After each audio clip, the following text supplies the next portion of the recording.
drahí,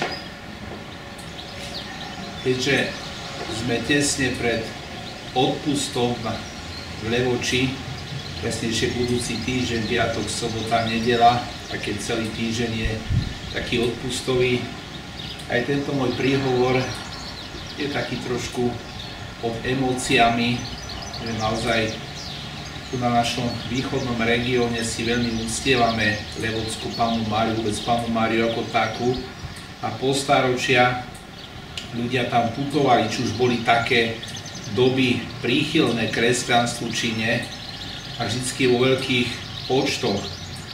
Teším sa tiež, že budem môcť so svojimi priateľmi z peši. Robíme pešiu púť, kruciáty vždycky v sobotu od rána z Kežmarku cez pásmo vojenské na Mariánskor, je to zhruba nejakých 25 km. Obetujeme to za našich drahých závislých.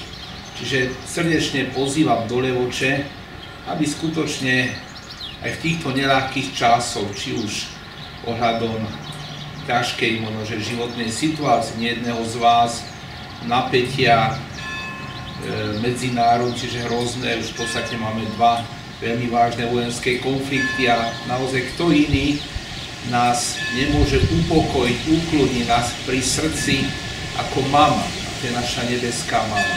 Ona môže dať z našich srdc všetok nepokoj, všetku nelásku, čiže pozývame do Levoče, možnože tiež na pešiu púť, kruciáty, aby naozaj sme oslobodzovali svoje srdcia z depresie, strachu, ale taktiež, že oslobodiť, pomohli sa tým, ktorí sú zotročení závislosťou. Veľmi pekne ďakujem.